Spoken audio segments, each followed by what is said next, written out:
Sawadee Kap. Good morning, everyone. Hello, we are now connected to the rest of the world here from Bangkok and Ontario Hotel. Firstly, I would like to introduce myself. My name is Marcelo Duarte. I am the Director of International Relations at ABRAPA, the Brazilian Cotton Growers Association. Welcome to Cotton Brazil Thailand 2022 Outlook. It's a big pleasure to be present here physically after so many months of social distancing, so many months not allowed to travel, and having Bangkok as our first city, as Thailand as the first country where we are holding international in-presence events. Normally, we are running this seminar both in Bangkok and also online via Zoom, as you can see, and you'll be able to see shortly in the screen. On this webinar, we'll take you to a virtual tour to Brazil, to Brazilian cotton farms, gins, and labs. As we talk about the main figures of Brazil's 2021 crop, that's on the way, and also discuss next year's crop. Before our webinar begins, I would like to say that this webinar is being recorded, and by participating in this recorded event, you are providing the consent for us to share online this webinar and identify comments that on the chat window. Before, also, I would like to show how our interpretation is going to work today, because we're going to be running this seminar in 3 languages. So if you're online, please choose your Zoom, take a look at your Zoom screen. On your bottom, on the bottom right part of your screen, there's a button saying interpretation button. So please click there and choose your preferred language. Even though you understand what I'm saying right now, it's important that you choose English if English is your language, because that's how you're going to be able to understand our discussions today. If you are here on site, please make sure you have your interpretation phones and radios set on the proper channel. If you don't, if it's not working, please go outside, and the ladies will be happy to change and get you a new one, or get it set up for you, so that we can make the most of our webinar.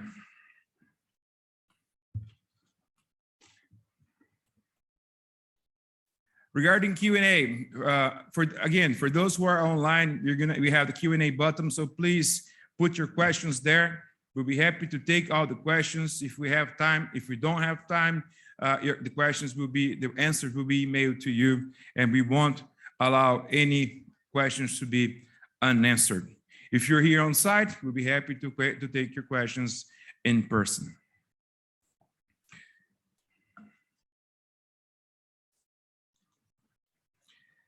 This event has been put together by ABRAPA, the Brazilian Cotton Growers Association, ANEA, the Brazilian Cotton Shippers Association, and Apex Brazil, the Brazilian Trade and Investment Promotion Agency, along with BTCC, the Brazilian Thai Chamber of Commerce, and the Embassy of Brazil in Bangkok.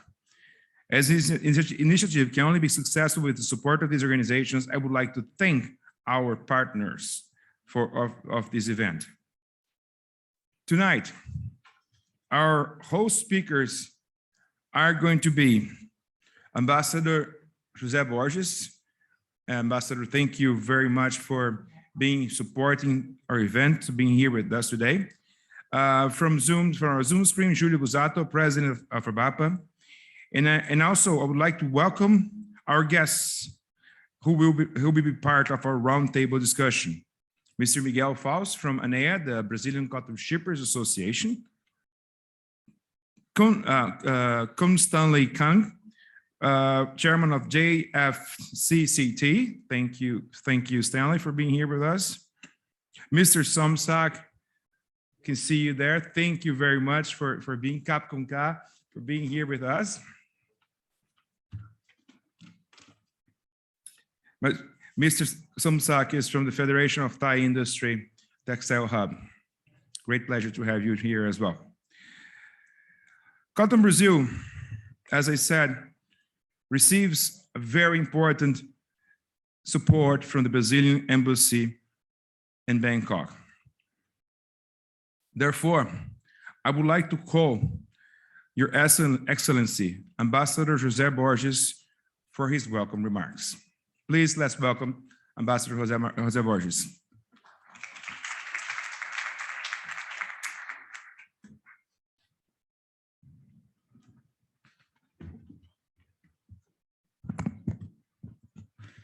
Bom dia. Sawasdee krap. Good morning, ladies and gentlemen, dear friends. Let me start by congratulating Mr. Júlio Bussato, President of the Brazilian Cotton Growers Association, ABRAPA, and Mr. Marcelo Duarte, their international representative, for organizing this very timely initiative. As you can imagine, it's a great pleasure for me and my team at the Embassy of Brazil, not only to take part, but also to have helped organize this event, which we consider to be a great opportunity to showcase to our partners in Thailand the high quality of Brazilian cotton and the expertise of their producers in Brazil. But at this point, I wish to pay due credit to Mrs. Claudia Lippert Souza and Mr. Marcelo Souza, respectively Executive Director and President of the Brazil-Thailand Chamber of Commerce, for their unwavering support to this event. They've been working very closely with Mr. Marcelo Duarte and with the head of Brazilian Trade Section, Mr. William Santos, and our Agriculture Attaché, Mrs. Maria Eduarda Machado, in preparing this event and making sure that it's a great success. I also want to make a special thank to Mr. Sonsak Susupunwani and to Mr. Stanley Kang. Mr. Sonsak is the executive of the board of the Federation of Thai Industry, and Mr. Stanley Kang, our good friend, is the president of the Joint Forum of Chambers of Commerce in Thailand, and they are going to be our panelists today. Thank you very much. I'm sure that your insights will no doubt be very invaluable for us. As some of you might know, in a recent period of time, Brazil went from being the second largest importer of cotton to the fourth producer and the second largest exporter of cotton to the world. This is no doubt, and you will agree with me, a major accomplishment by any perspective. And this has been made possible through the hard work of ABRAPA, investing in research, investment, and technology. Brazilian cotton industry, as a result, has reached unprecedented levels of high quality, sustainability, and traceability. Research has also made possible for Brazil to produce cotton all year round, which makes Brazilian producers ready and willing to meet the needs of the world and the markets in terms of quantity, acceptability, and availability and quality. In the last 5 years, Brazil has exported between 21 and 26,000 tons of cotton to Thailand.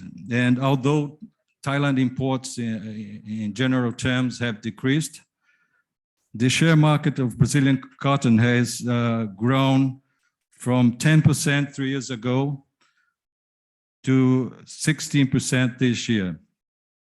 So as you can see, those numbers make Thailand a very important market for cotton as our ninth largest importer. So this is the frame for which I hope will be a very successful event today.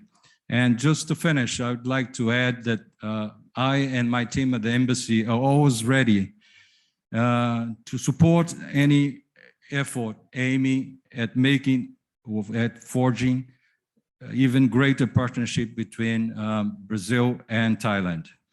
Thank you very much for having me, and let's all have a great event. Thank you.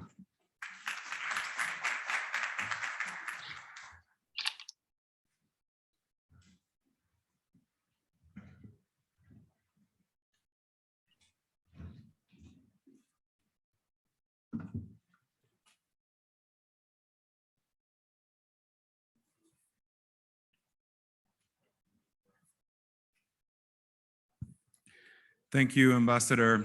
It's really been a pleasure working with you and your team to put this together. And it wouldn't be possible for us to have any of our projects on the ground without the support, full support of our embassies worldwide. As you mentioned, I am based in Singapore, and from Singapore I have to take care of more than 9 markets, and I have a very close relationship with all the embassies, and just like you, they make us feel at home everywhere we go. So thank you very much, Kap Kun Ka.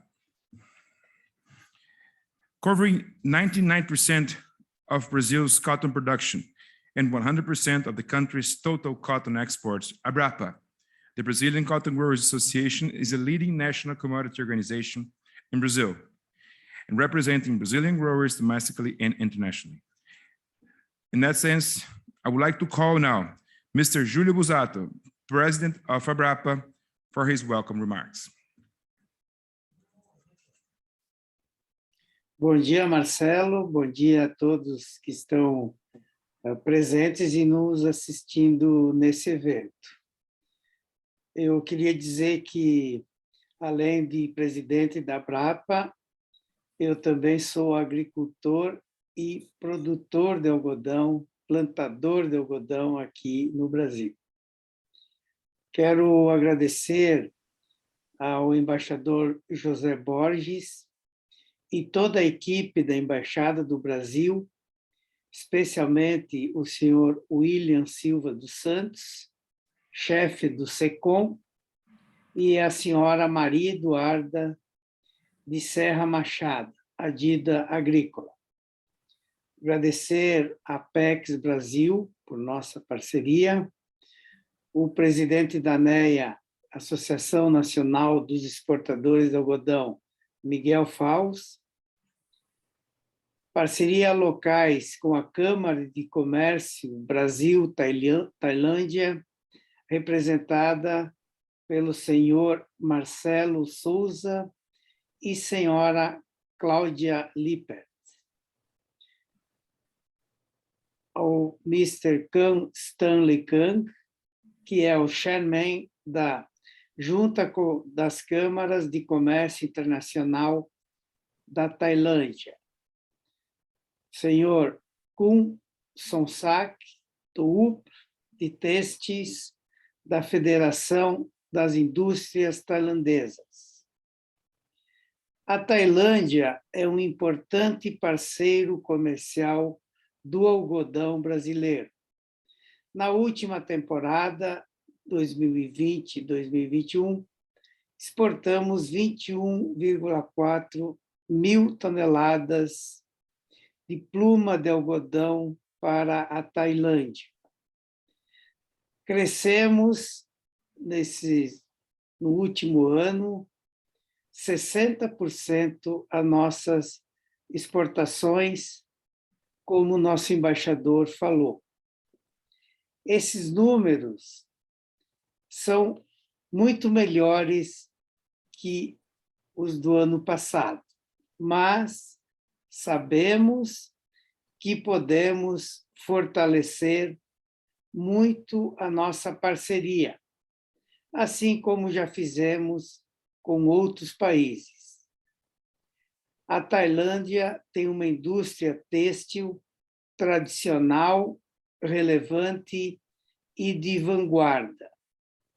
E o Brasil tem um setor produtivo igualmente tradicional e de ponta, como vocês poderão acompanhar hoje no que os agricultores, os cotonicultores brasileiros estão fazendo em termos de melhoria, tanto na produtividade quanto na qualidade da fibra do algodão brasileiro produzido. A partir de nosso escritório em Singapura, vamos ficar mais próximos e fazer mais eventos e ações diferenciadas, pois sabemos da importância do mercado tailandês e do quanto podemos nos ajudar se trabalharmos juntos, Brasil e Tailândia. O Brasil é hoje um grande e confiável fornecedor de algodão de qualidade sustentável e livre de contaminação, já que a colheita do nosso algodão é 100% mecanizada. E queremos estreitar cada vez mais nossa parceria com o mercado tailandês.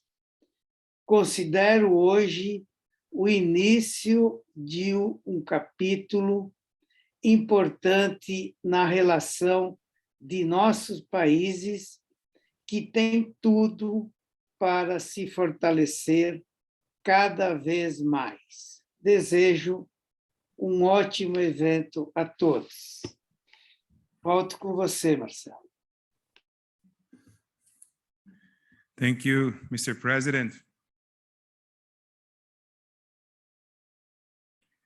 Now it's time to start the presentation of the seminar.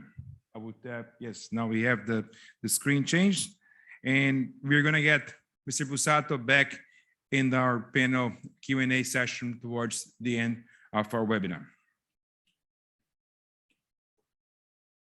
We will share with you some important information here on Brazil, the Brazilian crop, and starting from the 2021 crop, the crop that we're finishing our ginning at right now. We'll explain how that's working and talk about our sustainability, traceability, and quality, as Mr. Bussato has just mentioned. And finally, we're going to talk about the 2022 crop and open for our certainly most important part of the session, which is the exchange of ideas with our local friends. First of all, I would like to show where cotton is produced in Brazil and what the numbers we're looking at for this next cropping season. So Brazil cotton is produced mainly in the inland. So it used to be produced around the coast, but now it's mostly inland. The most important state that produces cotton in Brazil is Mato Grosso state, the most in the center west part of the country, where you see the big cotton balls. And secondly is the state of Bahia. So just two states together account for 90% of the total production. When we look at the numbers, you can see we had a reduction this season, the 2021 season, in terms of area because of weather patterns that changed. So we didn't have enough rain. So therefore, the production, which peaked last year at 3 million tons, it reduced this year to roughly 2.3 to 2.4. We're still closing that number, million tons. Still, it's going to be the third most important year in Brazil's history, but not as much as we wanted, especially if you see the curve that was coming from the early 2000s. But even though production reduced, but we are very proud to share with you that our sustainability level increased. So we have a sustainability standard in Brazil. It's called ABR, which works in partnerships with BCI. So BCI is, I understand most of you know, it's the International Standards for Better Cotton Initiative. So our ABR cotton is BCI, And now in this year, we reached the level of 81% of our total cotton is BCI compliant, which means it can go it meets any sustainability standard in the world except organic.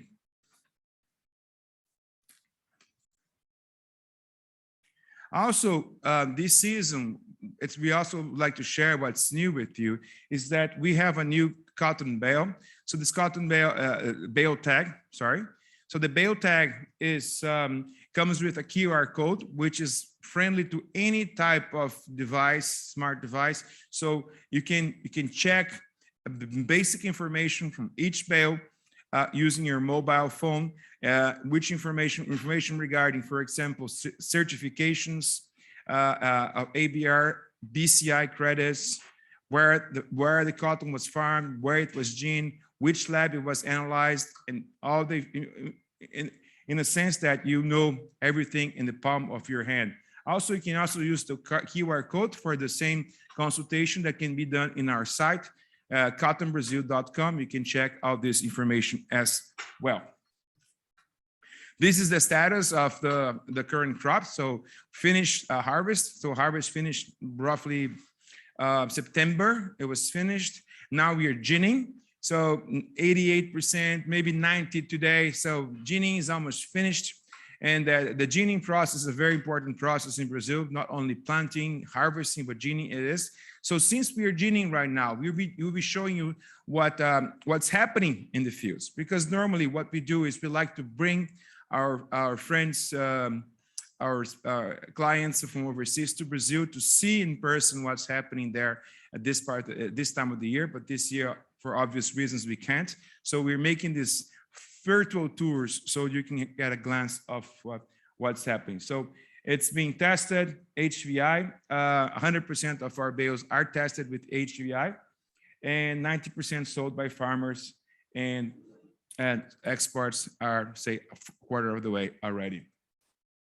So now it's time to share with you the video of the gin. So this is what's happening right now in Brazil, finishing ginning, and you see some farms, and see, of course, some big operations.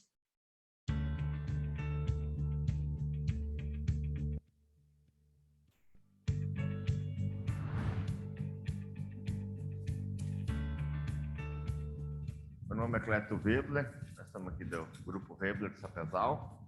A gente trabalha com algodão há 23 anos. Sapezal, acho que é um município que é específico para o algodão. É um lugar que tem um clima adequado para o algodão, nós não precisamos de irrigação, nós não sofremos aí secas. Não vejo limite para plantar algodão. No ano que vem, dia 5 de fevereiro, nós já terminamos de plantar o algodão de novo. Estamos aqui em Sapezal, nesta algodoeira, Santa Luzia. Ela tem capacidade em torno aí de 260 até 300 mil fardos por ano. A produção está excelente em relação aos anos que tivemos. Atuamos em 11 municípios do estado, 11 unidades de beneficiamento de algodão. E cada ano que passa aí está aumentando um pouquinho a produção. E o benefício aqui nessa região, e como os outros municípios também, devemos encerrar todos antes de 25 de dezembro. A gente fecha todo o benefício do algodão.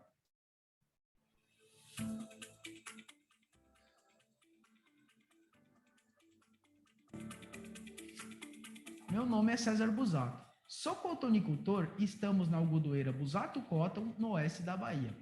A minha família trabalha com algodão há 24 anos. O algodão se encaixa no perfil climático da região oeste da Bahia, produzindo uma fibra com excelente qualidade intrínseca, muito branco e de alto brilho. Terminamos a colheita da safra 2021 e tivemos um bom desempenho. Agora, as algodoeiras estão a todo vapor.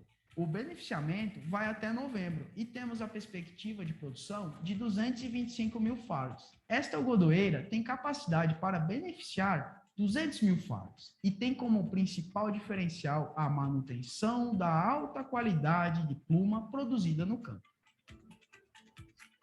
O maior desafio foi nós conseguirmos transformar nosso terreno da Bahia arenoso, com pouca água, em produtividade. Isso, nós tivemos que sair atrás de tecnologia, onde tivemos que buscar uma tecnologia de um perfil de solo diferente, um tratamento do solo diferente, ou seja, tivemos que se adequar a ele para conseguirmos um retorno dele bem melhor do que tínhamos. O algodão você tem que saber a pluma que você quer tirar, a cor, o clima envolve muito. Quando você tem mais sol, você tem um tipo de pluma. Quando você tem mais chuva, você tem outro tipo de pluma. Nossa previsão do beneficiamento esse ano vai até meados de dezembro. A expectativa é nós estarmos produzindo aí entre 150 e 160 mil fardinhos. Para um agricultor, cada safra é uma história. As variáveis são muitas e a cada ano se expressam de formas diferentes. Todavia, com um bom planejamento, com um bom trabalho de campo, desde o plantio, tratos culturais, colheita, transporte e beneficiamento, as chances de se conseguir uma boa produtividade, com boa qualidade, são muito grandes. Terminamos a colheita de algodão no final do mês de agosto e pretendemos terminar o beneficiamento no final do mês de outubro. Neste momento, estamos nos preparativos para o plantio da nova safra, que, a depender do clima, iniciará no mês de dezembro. A estimativa nossa do próximo plantio de algodão, a gente começar a plantar o sequeiro agora a partir do dia 20 de novembro e o irrigado a partir do dia 1º de janeiro. Procuramos também obter um produto de qualidade livre de contaminação. E para isso cuidamos de todas as etapas de produção, principalmente a colheita, o beneficiamento e o armazenamento. As nossas usinas estão preparadas para processar até 3.400 fardos de algodão por dia. E todas estão no processo de certificação do ABR-UBA, que é o algodão brasileiro responsável para usinas de beneficiamento de algodão, que atesta o nosso produto dentro dos padrões mundiais de qualidade e de sustentabilidade socioambiental. É uma grande honra representar os cotonicultores brasileiros e mostrar a vocês o nosso processo produtivo e de beneficiamento. E com muito orgulho, hoje toda essa história de origem pode ser acompanhada em cada fardo de algodão brasileiro certificado, por meio da leitura de um QR Code ou código de barra. Junto, podemos mundialmente fortalecer a cadeia de produção do algodão desde o plantio até a industrialização. Conte com o Cotton Brasil. Juntos estamos semeando um futuro melhor.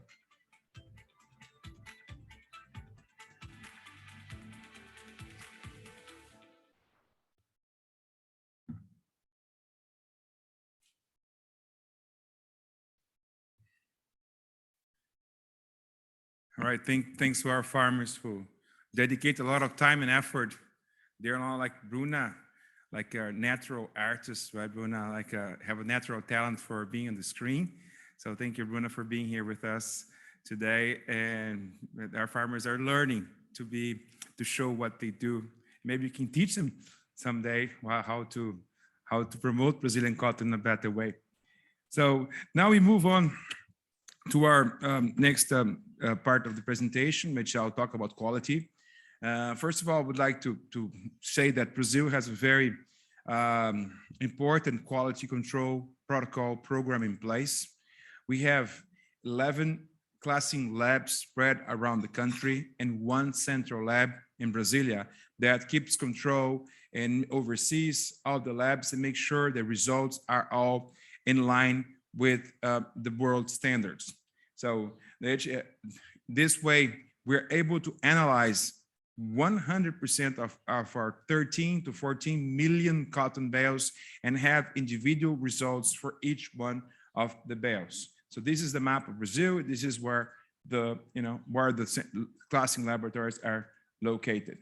So far, around 77% of our bales have already been tested, and the results are all online. So if you have the bale tag number, you'll be able to check the results. So there'll be roughly 10 million results are already online to be checked if you have the bale tag number. These are the statistics up to October.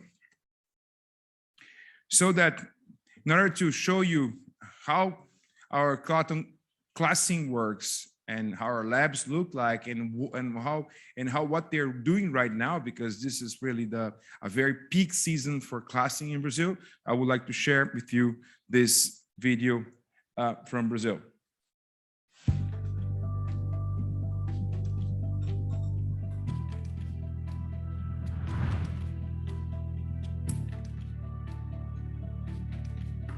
Olá, eu sou Edson Mizoguchi, gestor responsável pelo SBR-HVI, o Programa de Qualidade da Abrapa.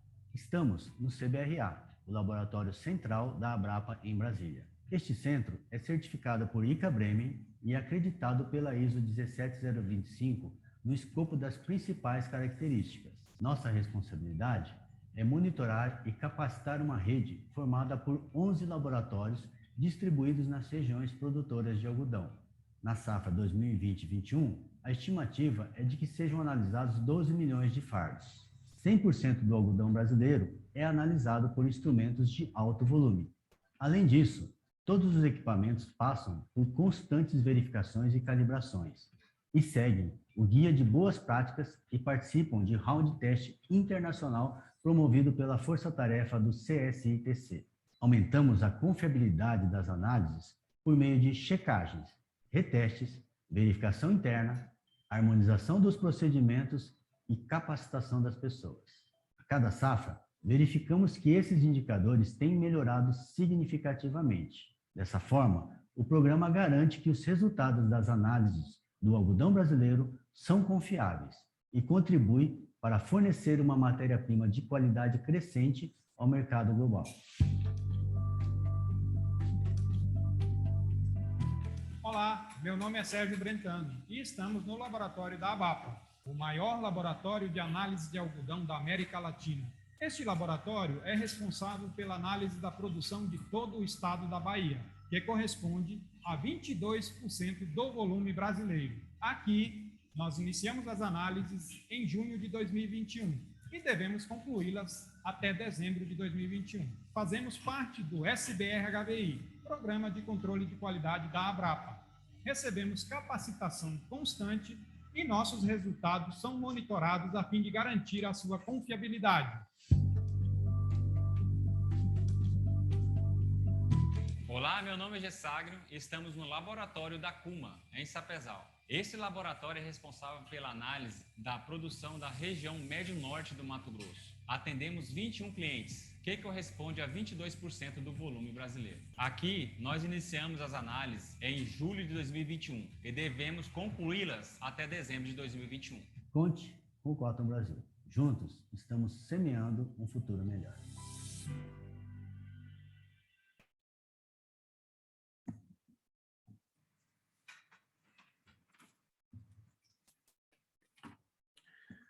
Now we move on to our quality data. As I know, we know most of you who are in the spinning business, that's a very important information for you.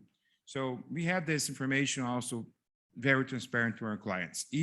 Even bale by bale, as I said, you can check bale by bale or statistically, looking at the entire crop, comparing one year after the other, because we look at this information, and this is information is what helps us in improve our breeding, improve our management, improve our ginning, improve our technique in order to deliver better cotton each year.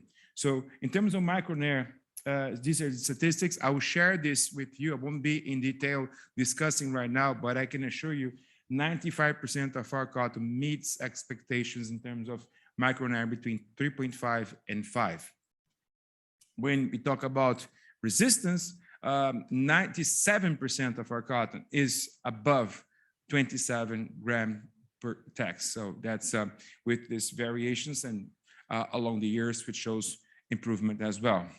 In terms of length, so 84% of our cotton is stable 36 and above, 1.11 inches. And this is an important part of our breeding, important part of our focus in Brazil to get and deliver better, longer staples. In terms of uniformity, around 81% meet the standard. And short fiber index, that's one point we're working very hard on. So we need to increase this number. So far, we are at 71% meeting international standards. So this is a summary of the main quality standards. As you can see, and now we are exceeding in more than at least 71% quality standards for all parameters that are, as I said, are very transparent, and they're all available online for you as well. It's also important to note that we analyze this data through these quality control protocols that we have, and these data are audited as well. So and the audit give us certainty that the data is reliable. As you can see in this graph, this is the percentage of reliability of this information. So it's growing year after year. And last season, it reached 97%, which means 97% of the results are correct. So it means we are on the right track.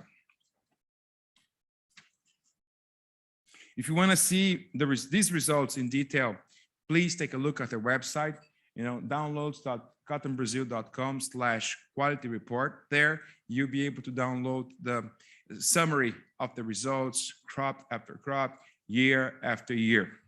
If you want to see individual results with the cotton bale number, go to cottonbrazil.com. There, you'll be able to type and get the results bale by bale.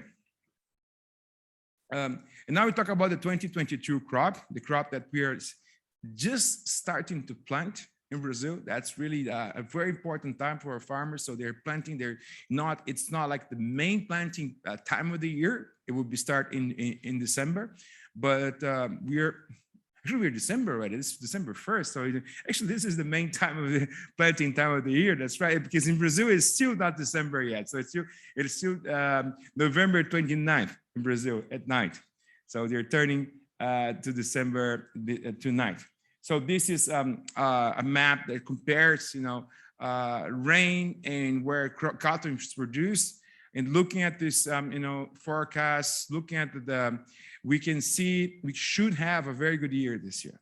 So except last year was an unusual year in terms of rain. We didn't have enough. So this year it will rain in Mato Grosso. It will rain in Bahia. We have enough rain. It's raining already. Actually, it's raining enough. So farmers are expecting a good crop year. So therefore, they'll increase acreage. So area will be increased. Some analysts and consultants believe this number could be even higher. I think we could see an increase in this number as well, getting maybe with the total output getting close to what it was in 2020. So these, is how the situation is. Farmers happy. Of course, there are some uncertainties in terms of logistics, in terms of inputs that we need to take into account. But definitely, farmers they will is to increase. But of course, we are in a challenging moment when it comes to inputs and logistics. You know what I'm talking about. So I will leave it here. And and would like to express again my gratitude to all of you for being here today, because now we move on to our next, as I said, the part that we discuss and we listen and we normally get very important feedback and information, because we're not just here to talk, we're here to listen as well, our clients. So please, but before we move on, I would just like to thank again the Brazilian Embassy for putting this together. Ambassador Borges, William, Santos, Maria Eduarda, three of you, fantastic. The Chamber, Brazil Thai Chamber, Marcelo, and Claudia, you know, your staff, your teams, you've been fantastic. So I will show now a manifest video from Cotton Brazil, and then I'll call our panelists. So while we show the video, you can set up the stage, please.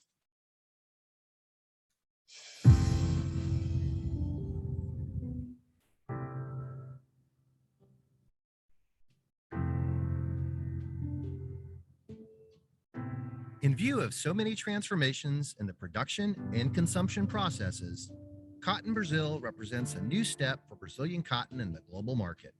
After 20 years of constant innovation, research, and investments led by ABRAPA, Brazilian Association of Cotton Growers, its members and partners, it's time to offer the textile universe a raw material that constantly seeks to evolve in quality and sustainability.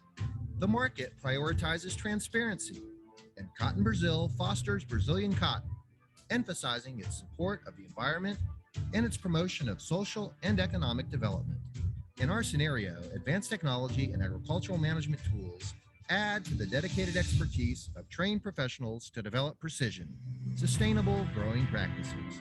Supported by its calling for hard work and the search for continuous improvement, Brazil remains one of the main agricultural suppliers of food and raw materials in the world.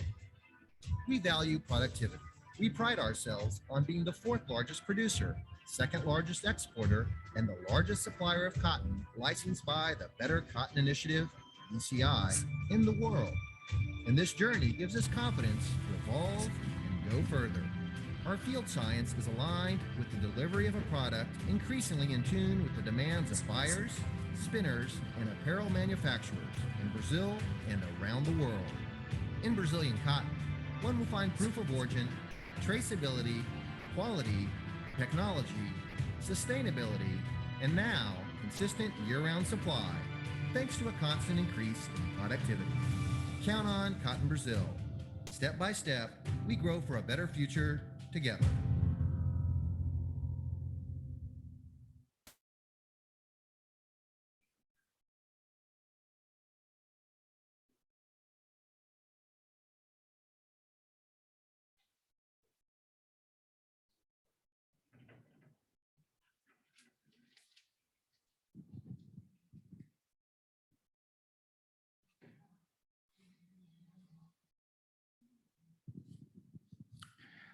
Hello again. Now we are going to start our roundtable discussion. So I would like to first call our international guests here, Mr. Julio Busato, President of Abrapa. Are you there? Can you hear us? Estou ouvindo alto e claro aqui, mas Hey. Miguel Faust, President of ANEA, the Brazilian Cotton Shippers Association. Hello, everybody. Good All right. So, thank you, Miguel.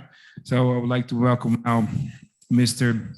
Kun Stanley Kang from the chairman of JFCCT, please.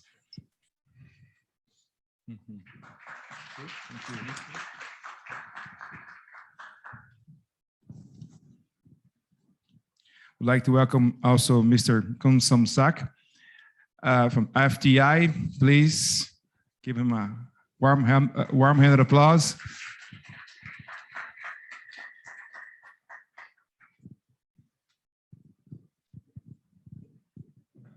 Thank you.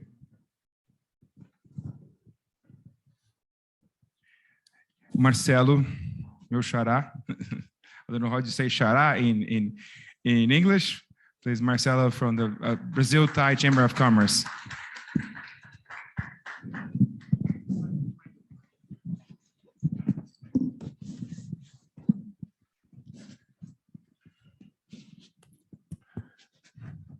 So I would like to start, first of all, thanking you all again for being here, Capcom Ka.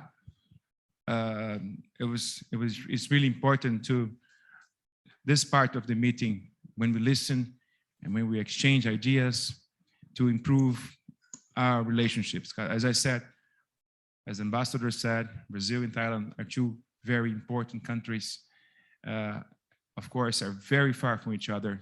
So it's our target to make this geographical distance closer through better ties. Now, I would like to open initially for the comments of Stanley. I would like to ask you a question.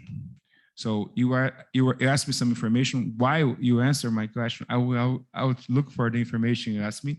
He asked me what are the main markets for Brazilian cotton. I'm just getting it here, but I can say China is the main market, and then we have Vietnam, Indonesia, Turkey, Bangladesh, Pakistan as important markets, and they sort of alternate.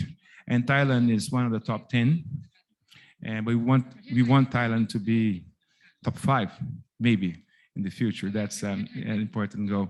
So the question is, what, in our view, Brazilian cotton can be doing in Thailand in order to improve its market share, improve its presence, and develop our business here? I think that very honored to be here, and also that very great to see the information of to see the Brazilian cotton. I see the Brazilian cotton is focused on the sustainability and the quality. I think this two is very important. For personally myself, when I was born, I was in the textile mill, spinning mill. So since I was born, I see all the cotton bale. Right? I hope to see that the world can import much more quality Brazilian cotton into Thailand. And since my father's time, people say textile is sunset business, but my father always told me tomorrow sun will rise. But you got to make your change and make your innovation. So I believe that in the last 20 years, about maybe 10 or 20 years ago, Thailand should be one of the main cotton importer. Because we have a lot of good spinning mill here. I think Kun Songsak later on can share you the information. But unfortunately, in the last period of maybe 10 to 20 years, a lot of things changing, like China's opening and neighboring country make a lot of competition there. But I do believe that in our industry, there's still a lot of potential. And then like many people are changing their machine to be more higher automation. And then because with the new machine, they should buy the better cotton to produce the better quality of the yarn to supply to the customer. So I believe that the international buyer, when they come to Thailand, they are still looking for the quality and more innovation. So as the development of the Brazilian cotton in the right trend, and then with the Thai spinner right now, I think the partnership very important to work together with the Brazilian cotton with a good quality, good sustainability, and more green product. And we do marketing together, and the material from Brazil, and then plus the good skill of the spinning, and then make sure that we can serve more international good brand and good market for making spinning the yarn and make local use and also exporting. Thank you. Thank you. Thank you, Mr. Stanley. Thank you very much. Now, answering your question precisely. Last season, Brazil exported 720,000 tons to China. That was 30% of our market. 409,000 tons to Vietnam. Then Pakistan, 282,000. Then Turkey, 280. And then Bangladesh, 270. Indonesia, 207. And then Malaysia, which Malaysia is like a lot of cotton that goes into Malaysia ends up in other countries, like a transshipment port. And then Korea, and then in 10th, Thailand. So we want Thailand to be a little bit better than that, but we know we need to be doing our part as well. That's why we are here. So, Mr. Somsak, we are delighted to have you here. We know how much. It's difficult for everyone to be in an in-person event right now. I think it's one of the first ones happening in Thailand. This is the first one I am running in Asia since I moved here 1.5 years ago. But I got three shots. So I got my first shot, second shot, my booster shot. I think everybody's here is very well protected. And it's great to be in person. Our president, Julio, he says he was really dying to be here. He really wanted to be here with us, but next time, certainly he will. But it's good that we are around here, we can be here. So I would like to ask you the same question. According to what you saw today, and how do you think we can improve business relationships in the textile sector between our two countries, please? Yes, thank you, Our Excellency, and all the delegates just from the Brazil. It's my great pleasure you join this seminar meeting. Just in my side, I'm at the weaving factory, and this is the first time that just see or just the presentation of how the harvest of the cotton. Why Japanese, our customer, they recommend US cotton, Australia cotton. Number 3 is Brazil. Also, from Thailand, import the cotton. USA is number 1. Australia, number 3 is Brazil. So just looking how just Mr. Kanikang just talking about now in Thailand is BCG, bio, circular, green. Is the in this year and next year our Prime Minister now General Prayut just commit in the crop now from last 2-3 months just for sustainable the global warming. This is the as I saw on your video just presentation is a good time to do that one. So one thing I can see what you have it. It's the first time I saw this one. Maybe some people can saw it. I think it's we have a good chance to can go to see what we can get the one. We come from the cotton we buying is from the broker and the broker and the broker. So we have the just the president from the cotton in Brazil. We have talking to somebody one. It's direct talking. What we need it. We need the quality. That's one. Because now at the even very cheap the price of fabric, we need the very good quality. So just your presentation, you can check it. What you thinking in your cotton fiber to me. That's the point. I meet many times of the many combination in the fabric is from many weaving. So that's I think is an advantage for how from Thailand side who you use your parachute cotton to understand what quality we can do it. So just be talking to Mr. Basse, that talking this talking about how to increase the amount of between Thai and Brazil. So you might appreciate the thinking. Now, even I'm in the weaving factory, I can thinking what we can buy something in this year. In the critical, is a shortage of the fiber cotton in the Thailand. We learn what the shipment or the ship from every day in the whole world. They have non-container. Thailand this year is a very lucky one. The export number one is the yarn. Now, maybe the filament yarn or the fluorescer yarn or anything, also the cotton yarn also. So the increase on this year, or total textile increase around 16%. It's lucky for you to come here today because the yarn can sell. So many people want to buy. So you come to the good time to have the presentation here.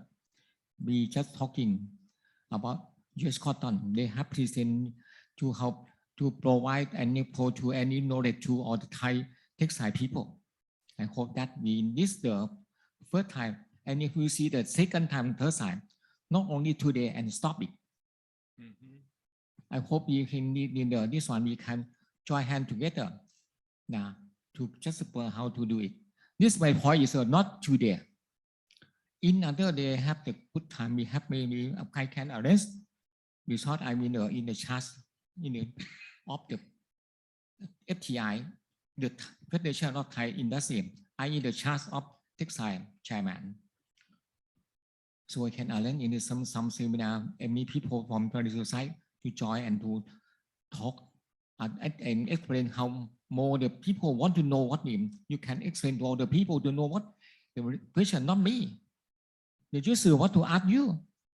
So many questions that you can explain everyone. This is the first step to join hand how the business go on. We know each other. We know how to your harvest for the video side. This what I think is a good thing to do in make our relation.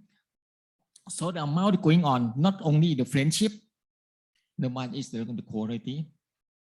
It's a good quality now. So number two is the price. I think so we can just talking about from Thailand by the cotton yarn broker and broker. So many times. If we can directly talk to about from the Association of Cotton in Brazil, I think it's more easily understand and also can get the exactly quality needed because you have the barcode in every bale. This I may appreciate to that one. So this is thinking how you're talking about me to join hand together. Now, thank you for this my answer.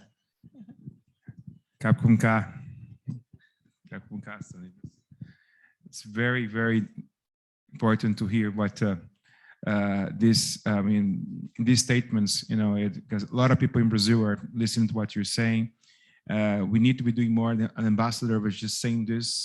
Marcelo was just saying this, that we need to be, how special this market was, how special the Thai people were, and how we needed to be more present. And you can be sure that this is just the first one we're doing. We'll be here very often. As I said, I live in Singapore.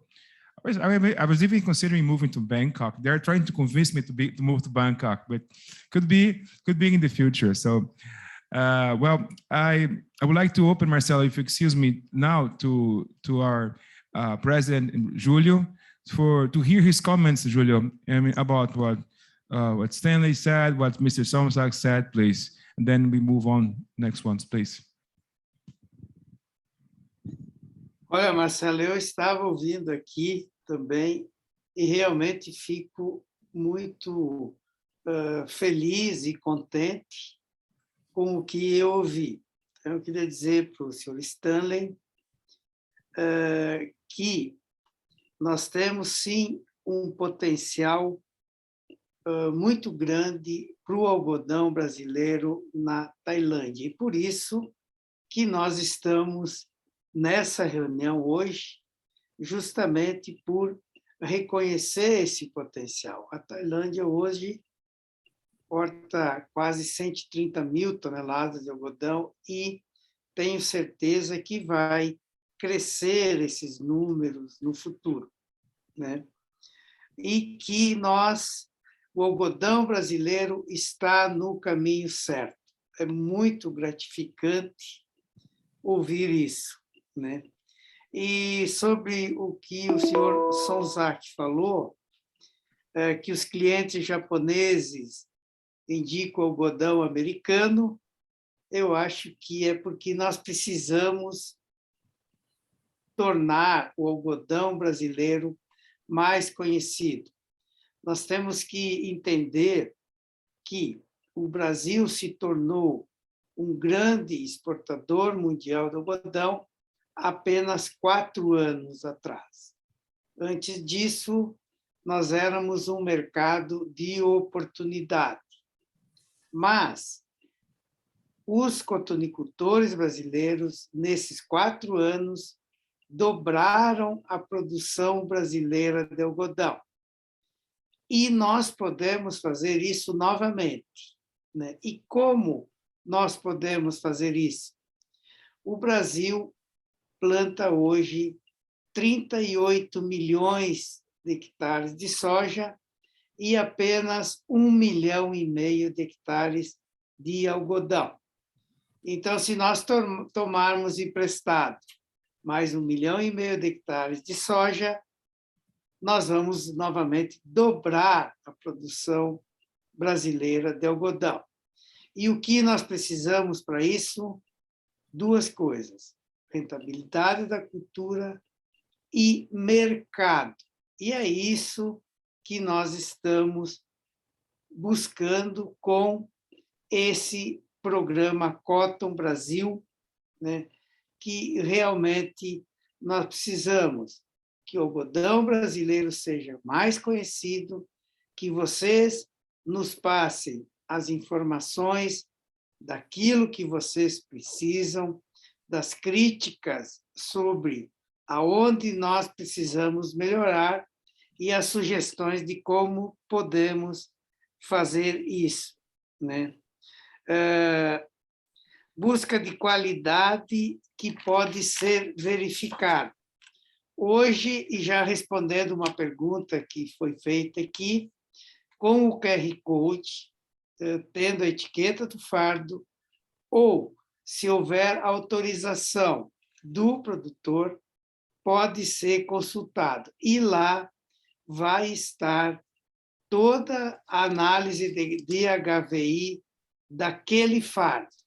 Nós temos aqui na Brapa o programa Sistema Brapa de Informação, que já tem 17 anos e nós sabemos exatamente aonde e por quem cada fardo do algodão brasileiro foi produzido e em que algodoeira ele foi beneficiado. Então, nós temos toda essa rastreabilidade e transparência na informação que vai chegar aos senhores no QR Code do fardo. Nós queremos também criar um relacionamento duradouro. O Brasil não mais será um mercado de oportunidade. Hoje nós podemos fornecer algodão 12 meses por ano.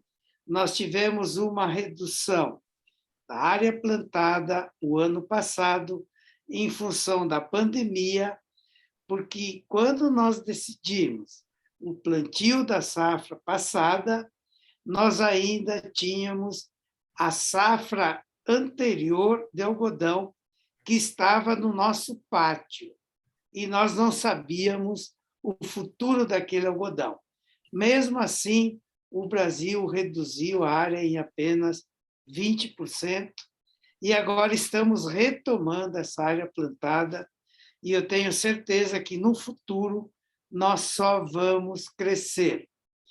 E, com certeza, nós estamos batendo na porta da Tailândia agora, na hora certa, pois é justamente a hora que nós temos mais algodão para oferecer, que nós melhoramos muito a qualidade do nosso algodão.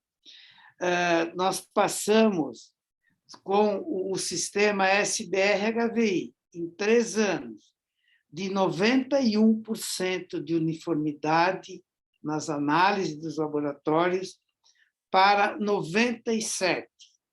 E alguns laboratórios chegando a 99%. Né? Então, isso demonstra a preocupação que nós da Abrapa, que nós produtores de algodão, temos com qualidade e com transparência nas informações que nós estamos passando. E saber mais sobre o algodão do Brasil, que a indústria quer, eu quero aqui agora fazer um convite para quem quiser nos visitar. Nós já estamos plantando algodão, a partir de junho nós já estaremos colhendo esse algodão e a Abrapa, com certeza, vai receber as delegações ou as pessoas que quiserem visitar as fazendas aqui no Brasil. Né? E o convite para o novo capítulo que foi aceito realmente é muito bom e fico muito feliz em saber disso. Então, é isso, Marcelo. Desculpa se falei muito. Thank you, Mr. President. Thank you. Would like to move on now. Here inside, then we move back to you, Miguel, online, okay? Marcelo, you are in a very privileged position because you are Brazilian, you have a long overseas experience, and now you are based in Thailand for a number of years, so you know how Thailand works, and you know how Brazil works. And you decided, and you and Claudia decided to take up this challenge of running the Brazil-Thai Chamber of Commerce, and we are very happy that we are going to be part of this chamber. So in your views, how do you think we can work together, all of us, Thai businessmen, the Brazilian government, and the Brazilian private sector to engage in more long-term, as was said here, relationships with Thailand? Well, thank you for this opportunity. And we're very honored to have Abrapa here. It's the first hybrid meeting that we have since the pandemic, and having Abrapa as the first presenters here it really shows how Brazil is growing, and especially opening doors in Asia. And the illustrious presence of Kum Samsak here also shows this weight that we're bringing.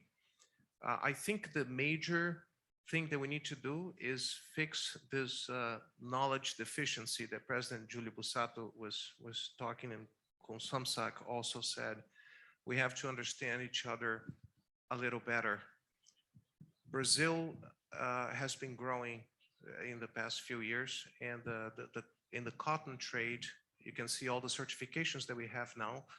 We became more than the global players that we used to be.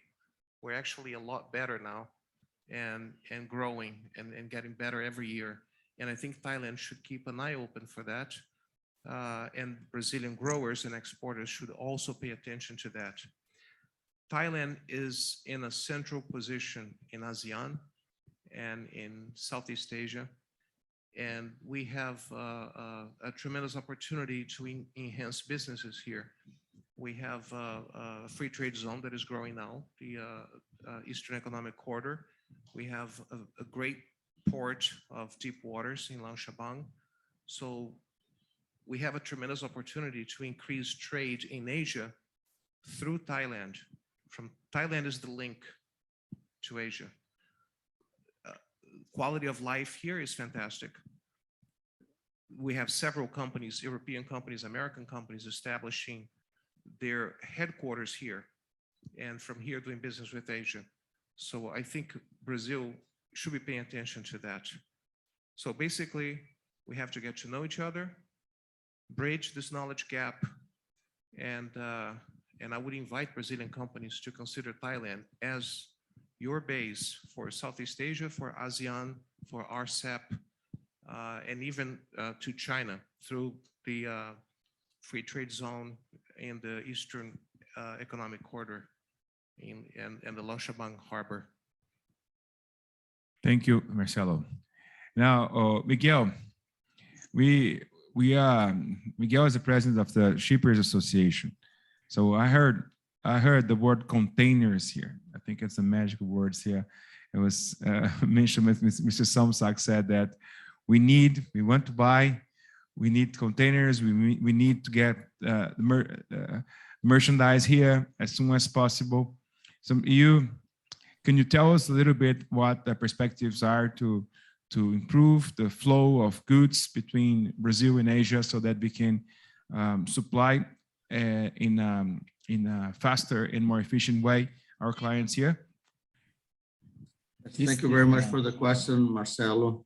Good night, everybody. Yes, we are in the middle of a container crisis, we can say, not only in Brazil, but all over the world. The recovery of the companies in the US, Europe, and other places increase the demand for goods and the demand for containers. So the containers, all of a sudden, they disappear. The freight became much more expensive, and the lead time from origin to destination has increased because of the shipments. The ports are busy. You know all that story. So this has not helped us to move the crop and get that cotton to the final destinations.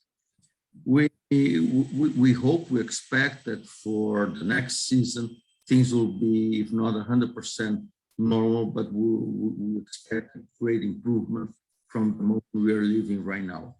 The present crop, the good thing is that this crop is not as big as the last one. So Brazil has enough capacity at this moment to export the volumes that we're producing. It's going to take until June, July next year to move all the cotton. But for the next season, which we think is going to be a bigger one, hopefully we're going to get close to 3 million tons. The availability of containers will be back to normal, and we'll be able to ship and send the cotton to all destinations. It's an important remark that 98% of the cotton exported in Brazil is exported through one single port, the Port of Santos. In November and December of 2020, Brazil exported 700,000 tons in 60 days through one single port. That was an achievement that we really didn't believe it was possible, but Brazil proved it was possible, it could be done, and it's something that can be repeated in the future. Unfortunately, Thailand is not that close to Brazil. We're not going to get any closer, but we hope that with more availability of containers and the shipping lines calling the ports of Brazil and Thailand in a more effective way, we can in the future be able to export and attend the needs of the Thailand market. Brazil has the quality, has price, has the sustainability, and is in a very good position to serve the Thailand market. And I hope that for the next year, next season, we can improve what we've been doing and have a better service for Thailand. Thank you. Thank you, Miguel. Thank you. Mr. Somsaka, you were going to say something before. Saw you touching the microphone. Yes, and I think that we have recent your president you talking about how the quarantine is. I think my aim is the same as your president talking about, but more important than excellency is here. When you feel excellency, just a very small seminar, you come here. It's my appreciate for you come here. It's make all the people to have more energy to running up. So we get that to our excellency. Yeah. So I think is the business is have a good luck in the near future. So actually come here. That's why the first point here. Mr. Kang is very queued up in the textile and also not only textile. Everything he is know. So you like the person to sit here. So you want the person you can support or the Brazil business, not only the cotton. Brazil just I read all the history now. Just talking about you have the bean, the yellow beans are #1 in the world also. Thailand we need it now. So business the FTI, the Federation of Thailand, we have the 45 different of the industrial. So I want only one of the 45. So you can join hand by this one. Due to I just in the FTI more than the 15 years. So many things, just many countries you go to see the FTI, they're good talking. But after that is go to the wind. I hope in this one, I hope in the second, in the near future, we have talking. And if you need the amount to double, it's the service. How we serve it together. Know each other. A good target. This I think the good time. I hope that the people to run outside is the excellency sit here. Now he have more power to run. So it means the Brazil trade between Thai and Brazil means going up. Now by today you come here. I think I hope we can do it. Many things you can just any exhibition here to know each other. I think the Thailand we need to talk our Prime Minister. Now you know, Pajudi want to come the bio circular green. So to talk to sustainable for the global warming is important for Thailand now. How to do it? Now we can join hands together. For another thing one, who and contact after this? Now many question, maybe. Any people I can contact you. Any question? Not today. Maybe just in after your this one, the new or the take time you know, Brazil, cotton out here. So all the question you ask who we just answer the latest one. I hope that today we have a very good seminar here. So in the same and I repeat again. So how we can contact each other again. So everything in the trading, we have the maybe the each other to balancing not take chance. Now, so the business be going on by the honor together. So the Thailand the spinning will be facing sometimes the cotton come is not on the spec we talking. I hope that's yours as our CEO the presentation is maybe just we have the needs of this quality. The come out from any country in the Brazil country to Thailand is the same as you just mentioned one. That's I very appreciate to see from your presentation this one. So I hope the visit going on by each other, touch each other together. Yeah. So Excellency, you can be a leader of to everything, not only the cotton one. So we hope we can the visit going on. Because Thailand also need many countries to have the good friend trading together. Trading means not only every time we sell, no. We want to buy. Also the same one. Yeah, every country we not just you just the balancing not so nice. So every country support Thai to Pakistan. Yeah, why not you buy more from Pakistan from Thailand? That's one. So that's I talking about how to make each other to happy together, not only one side happy. So that's my talking about. I would like to break the protocol a little bit, and Ambassador, I would like to call you up here because I think you you have to speak now. Please, you can have my seat, please. So sometimes your words couldn't be more eloquent. And what I propose is that we work hand in hand to make relations between Brazil in every aspect better. Yes. And thank you so much for being here. It's a great honor to have you and Stanley with us, we'll be great friends. And that's as I said, work hand in hand to make our relations better in every aspect. Thank you. Yes, thank you so much, Excellency. Please take a seat, Ambassador. Oh, I'll be up here. Don't worry. No worries. It's great to have you you up here. So, Mr. Busato, I saw you waving. President Busato, would you like to say anything now that we have? I think we are being challenged here. We are being challenged to engage more. I think that's a good point. We need to engage more with Thailand. Muito bem. Ô Marcelo, posso falar? Yes, sim. Ah, tá. Então, olha, senhor Sosaki, eu me sinto muito honrado com seu convite, né? Quero dizer que nós, produtores de algodão aqui no Brasil, também somos produtores de soja, somos produtores de milho, somos produtores de carne também. Então, com certeza, no futuro nós vamos estreitar mais a nossa relação comercial.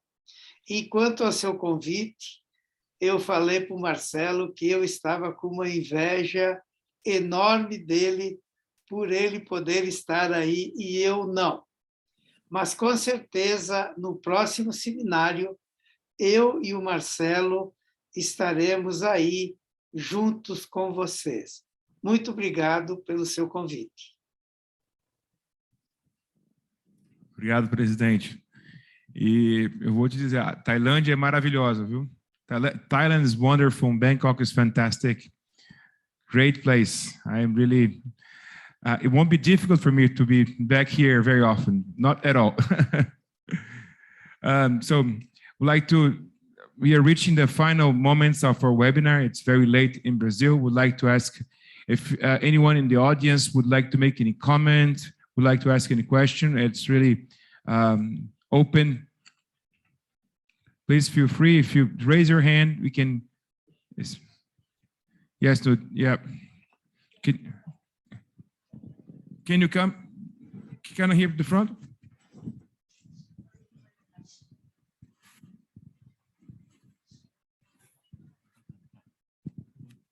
สวัสดีครับ My name is Nadanai, and I help merchants sell Brazil cotton to spinning mills in Thailand. And from discussing with the mills, talking with the mills about Brazil cotton, I have a couple comments about Brazil cotton. And firstly, I think Brazil cotton is in a very good spot because the cotton becomes available around August, September of the year.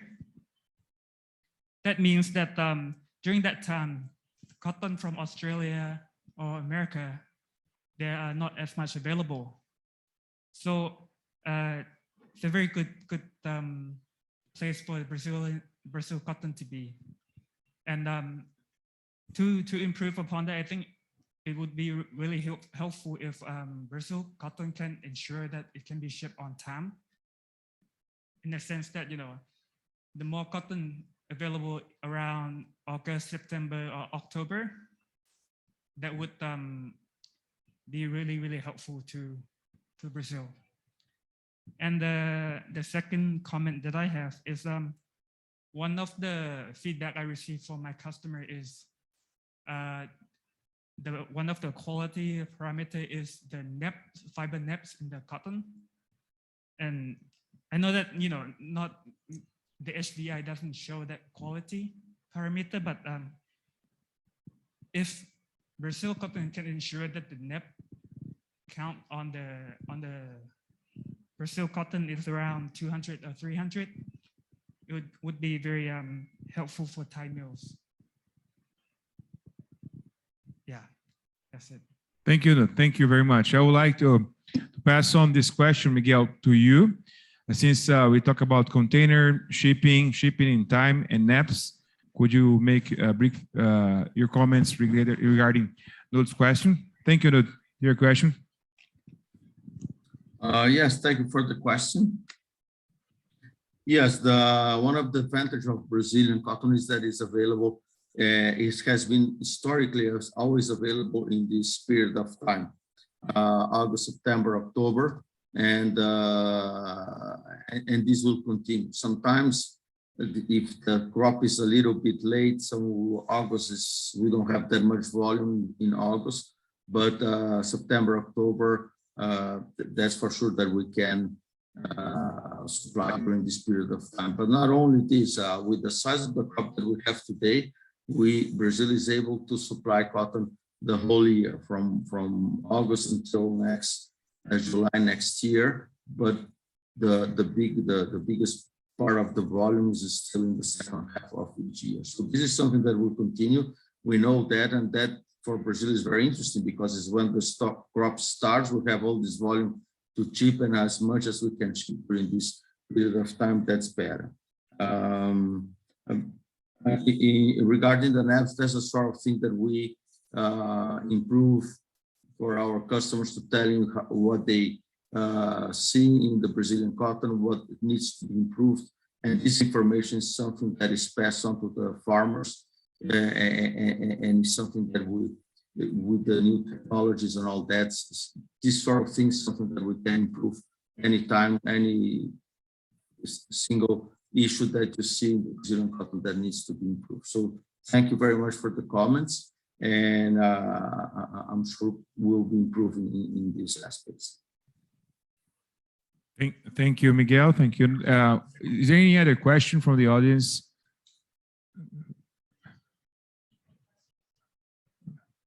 Sorry.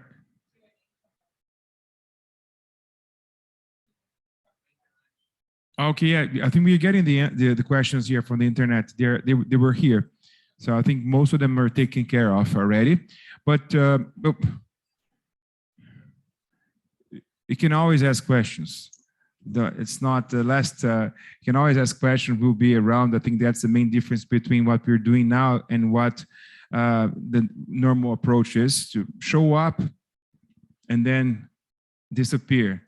We'll be around, and we have a strong ambassador, a strong embassy, you know, and also the chamber, and I'll be here quite often. So, and we also be happy to take questions anytime. You can take my WhatsApp number, and you know, that's what I do everywhere I go. So there was a question here from online. So any long staple cotton have been planted in Brazil? If yes, what about the volume on production per year? No, that's not. Julia, would like to take that question? Sim, Marcelo. Olha, o algodão de fibra longa, no caso o Pima, já foi plantado no Brasil, né? Porém, como não tinha um mercado, vamos dizer assim, constante, os agricultores não estão mais plantando esse algodão. Nós temos muito algodão de fibra 37, né?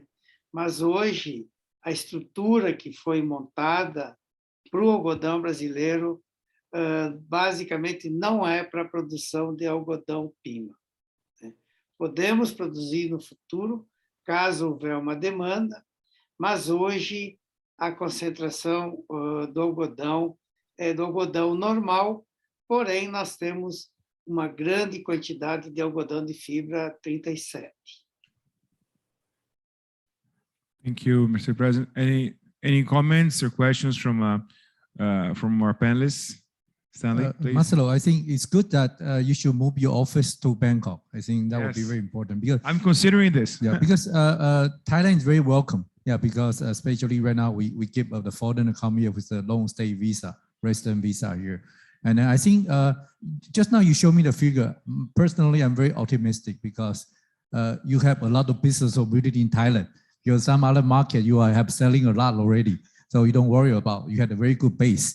So as my experience in Thailand, Thai user, they need a partnership. Just like Kun Song had mentioned, the Thai spinning mill, I think they always hear broker, right? But today business is not just price problem. I think cotton price is very open in the market, right? It's a commodity product, but through the quality and service, you will win your market share. So you should come in here and provide the best technical people and to understand the market. Because in the textile business, I know cotton is one of the most challenging because it grows from the farm and then it's difficult to control the quality. And even though we have a lot of modern machinery and technology, but every year's crop comes up, they still have some difference. So you really need a very good after service or pre-service to tell your user what kind of cotton is this year and when it will coming. And then when they receive it, if any problem, what kind of technical service you work together with them. And sometimes I think this will be good. You can get the first-hand information and feedback to your farmer for the next year's growth, what kind of seed or what type of cotton they should improve and how to make sure the quality.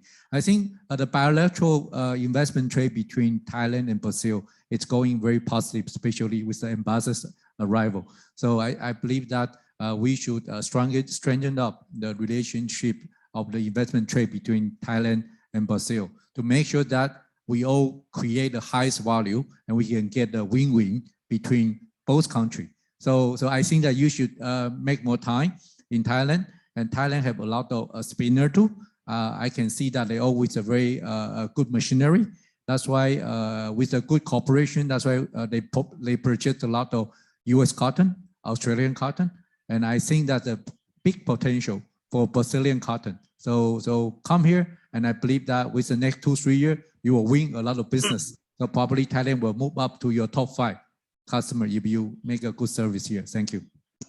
Thank you, Stanley. I can assure you there's no sacrifice coming to Thailand at all. Thank you. One more.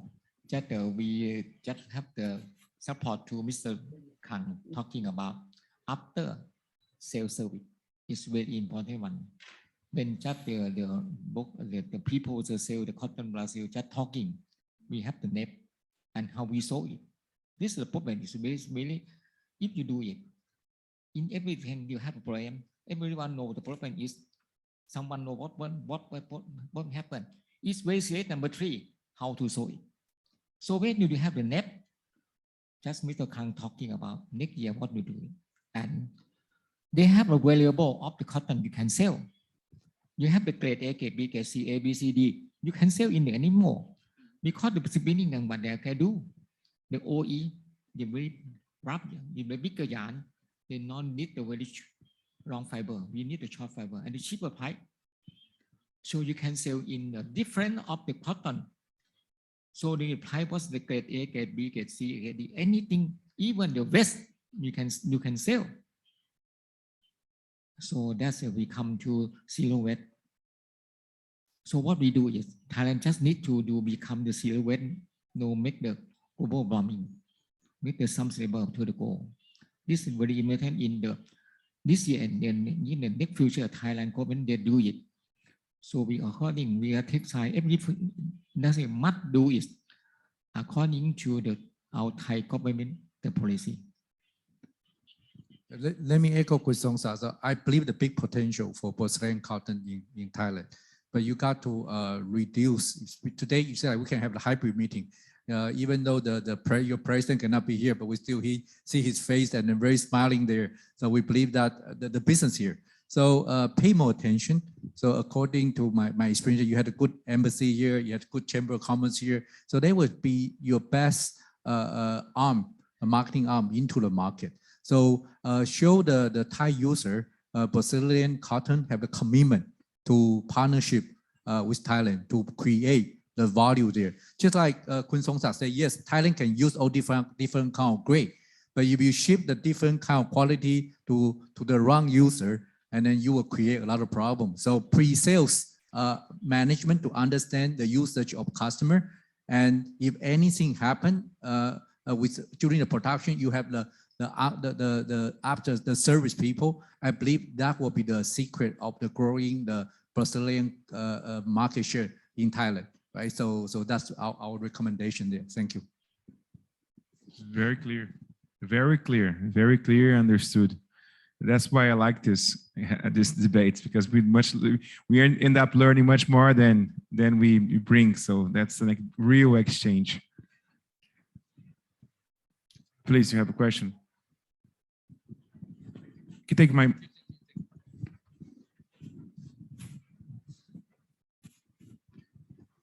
Good morning, Excellency and everyone. Let me introduce myself a little bit first. So my name is Amarin Sisupornwanit. I'm the son of Mr. Somsak. I'm also the president of the Thai Weaving Industry Association, and I'm be honored to be here today. So even I'm not the spinner, and most of our membership are not the spinner, but there are some of them. We are also the weaver. So basically we are the user of the cotton yarn, and we also the maker of the cotton fabric. So in the past many years, of course, Thailand have been using the import cotton from all over the world. Of course, US cotton, Australian cotton, Brazilian, and something more. Of course, I also handle of the export of our product to the Japan. So I have discussion a lot with our Japanese customer. They also say every time that we accepting for the contamination free would be the US, Australian, and Brazil. And at that time, we are wondering why Brazil?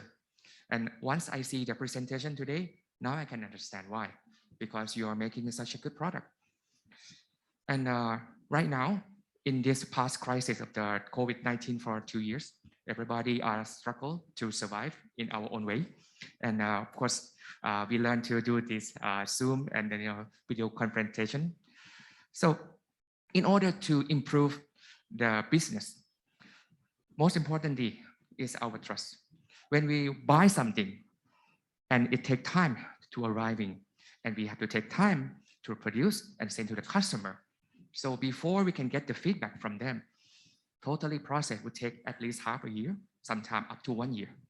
So trustworthy would be very important. And nowadays, as you may see in the future market, the cotton price has jumped rapidly in just the past few months. I'm not sure about the Brazilian cotton. Maybe you are also reflecting this effect as well. However, for the customer to understand to using the Brazilian cotton, one thing we would love to know is how is your market price would be. Every time our weaver, we have to learn from the spinner. Okay, what is your cotton yarn price today? They will say, oh, it's jumped this much. Why this much? Can you explain? Sometimes they can, sometimes they cannot. Sometimes they have to, of course, it's a privacy, or sometimes they have to keep it for themselves. If for some reason they have some open market or some kind of indication for our weaver, for our user to understand how is the Brazilian cotton price today. I think this is a very crucial point in order for us to move forward into the business. Not just the quality, but price as well. This is the key of the business. So I believe we already talk a lot about the quality. We talk about how to manage, how to deliver, but how do we manage the price? How do we understand your price? How do we negotiate with you? This is a very, very important thing. Like my father already said, in the past, we have so many layers of, middleman. If for some reason we can find the indicator that, oh, this Brazilian cotton indicator is roughly about this today, I can understand that. So then Brazil will be one of the choice in this crucial time. We can tell customer, why don't you switch to the Brazil cotton? Then we can order the spinner that can start ordering the yarn from you. We weaver can start ordering yarn from them. Then we produce and send to the customer. And then again, we can promote Cotton Brazil. And this is a very good chance. This year, any crisis has opportunity. I believe this is a good time. Thank you very much. Thank you. Thank you. I would like to pass on your question. It was very good points you raised. Thank you. To Miguel. Miguel, did you get the question? Yes, I did. Thank you very much for the question. And I understand. I don't remember. I remember the name of the gentleman that made the question, but what was your name again, sir? Amare. Mr. Amare. Mr. Amare, thank you for the question and the important points that you brought up. And regarding price, yes, I understand your concern, and I can tell you that's the concern of everybody in this business, starting from the producers, the merchants, and the spinning mills, and that's something very difficult to understand. As you said, in the last few weeks, the price of the cotton went up all over the world, some 20% in just a very few sessions. And this week, with the news of this new variant of COVID, the price went down in 2 sections very strongly. So it's very difficult. The price is very dynamic, not only for Brazilian cotton, for cotton all over the world. And Brazil, what we in the past, Brazilian cotton has been sold at a discount compared to the US, which is our main competitor, and to Australia. This effort that Brazil is making in terms of getting to the markets, how the cotton is, the qualities, and the improvement of the quality, we want to bring the price of the Brazilian cotton at the same level of the US cotton, which is our main competitor. And regarding the quality, we think we have a better quality than they do. So this is a constant effort. We want to add the service, and when we say service, we mean the sustainability, the traceability, everything that you need when you produce your products and pass them on, that you will be able to go back and identify the farmer and the slot in the farm where this cotton has been produced. So it's priced, but it's priced with quality and service. That's what we are talking about. It's important to mention that the productivity in the Brazilian farms that the Abrapa farmers get today is twice as higher than the productivity in the US, for instance. So Brazil is able to compete in quality and price with any other cotton contaminated free in the world. But obviously, the farmer wants to get the best price out of it. I recommend there are several publications around the world. You have Cotton Outlook, you have other publications where they talk extensively about what's going on with the prices. That's a concern for the whole market, for you, for the buyers, the spinning mills, the weavers, and everything that is part of this cotton chain. But it is not an easy answer. It's something that we follow on a day-to-day, and we are subject to these fluctuations. It's up and downs. And sometimes the market goes down very steeply, and then that's a problem for the producer. Sometimes the cotton goes up very strongly, like it happened recently, and that's a problem for our spinning mill. So we try to manage this situation and try to get the best price and the best quality to the spinning mills during the whole year. Thank you, Miguel. I think we should move, should wrap up now. I think if you, unless there's any other question here from the audience, don't. There is another one there? No?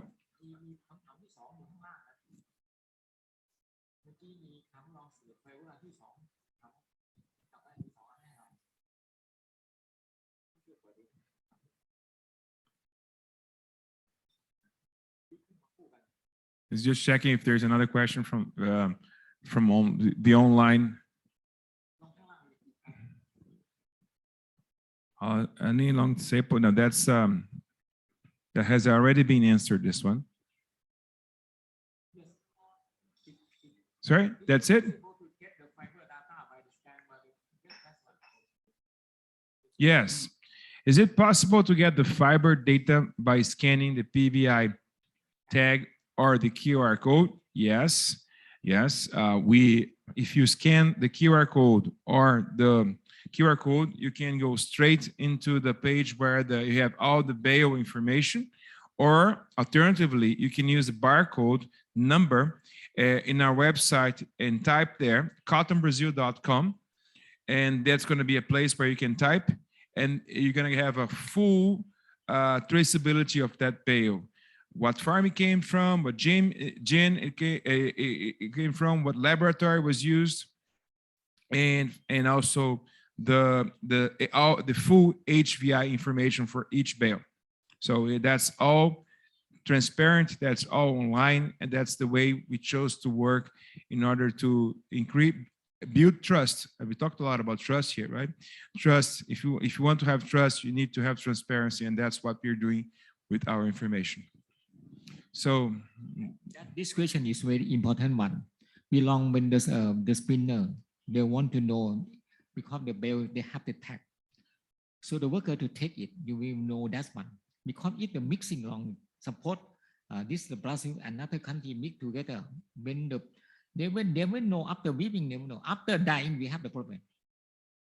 So this I think the tag also anything to know what the cotton come from, and the people the trading of the Brazil cotton. You just take this tag to this one and you claim to that one. What happened?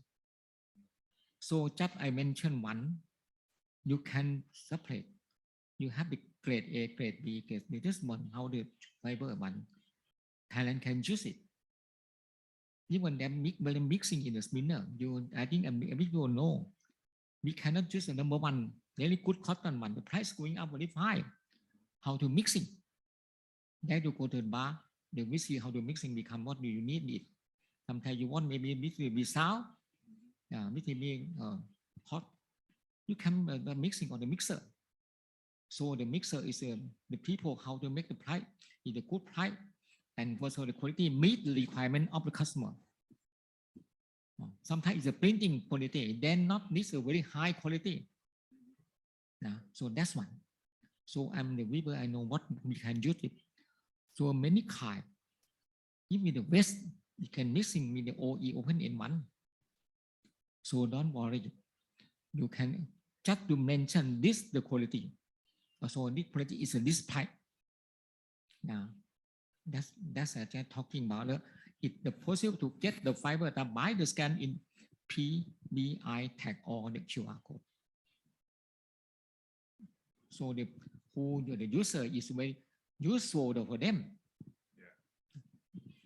That's thank you, and that's something that's starting from this year, from this season. Didn't used to be like this in the past, and we know how important it is for the spinners, for the blends, as you mentioned. So that's why it's all, and now you'll be able to check this out both ways. So it's improving that, and we got this by listening to our customers, to our clients. So thank you very much. So I would like to call to finish and ask if any of you would like to say your final words, and then finally I would pass to Julio, for Julio to make as our host, to make this final remarks for the meeting today. So please feel free to jump in if you want to say your final words. And I would like to say mine now. So thank you very much, Cap con Cap. So one thing, Yes. just not in the cotton one, how the relation between Thailand and Brazil. Many countries they use the culture. Brazil have many culture. They're very different from Thai.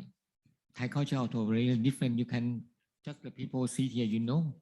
We have the dancing, not the different one. The Brazil dancing and the Thai dancing is another one. How we join hand together. First of all, not talking, you come, you have to buy, you want to buy? No, buy, just say bye-bye. No. So have take a drinking, have a conversation with Thai culture and your culture, how to exchange one, this excellency. So Brazil, we have many good, very culture. Many countries, the first of all, start from the culture, start from the education.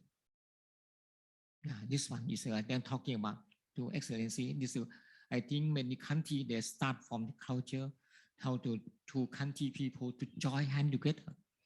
After that, understand each other. Then you answer that you believe you trust me. The business go on. Now, this is my last question to our excellency. Cap con Cap.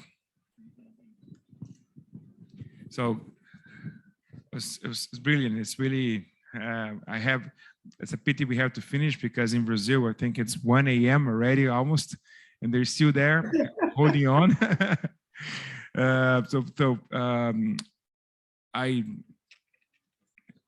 Por favor, embaixador, please. Mr. Somsak, Stanley, I just wanted you to know how honored we are to have you here with us tonight and how fruitful you made this event. We got a lot more information than we expected. I think we are on the good track to improve our relations. Thank you so much for being here. And thank you for everyone who came to take part in this event with us.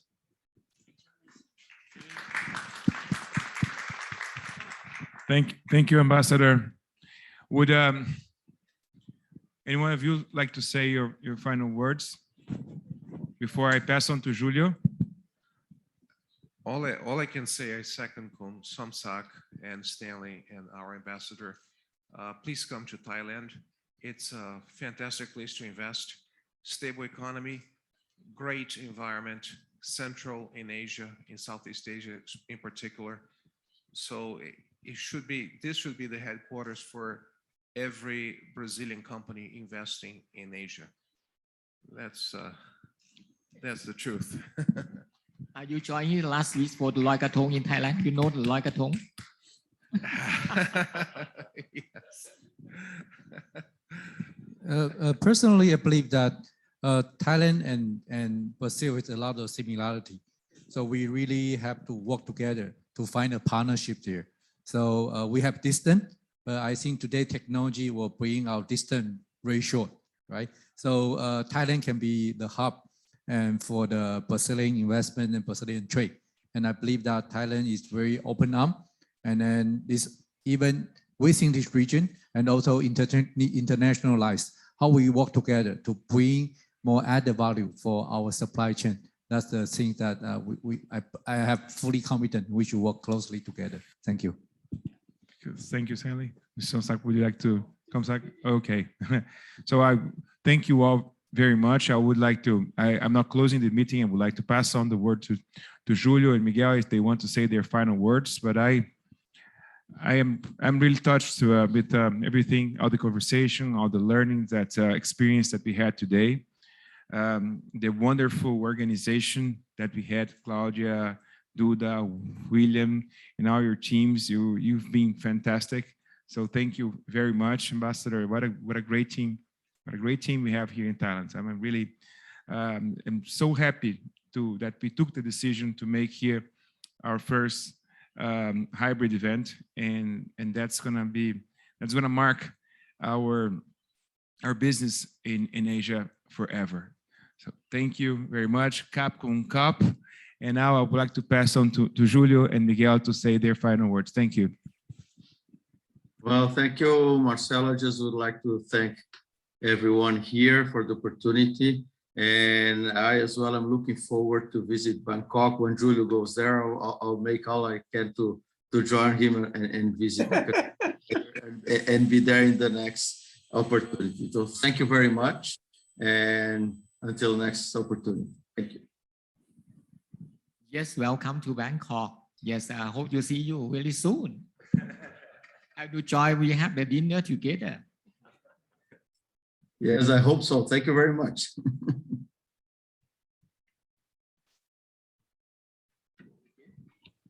Julio. Tudo bem, Marcelo?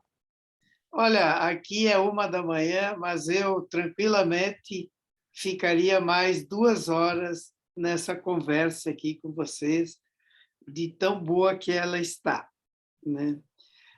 Acho que deu para mostrar que o Brasil realmente hoje está produzindo algodão em quantidade, qualidade, rastreabilidade, sustentabilidade.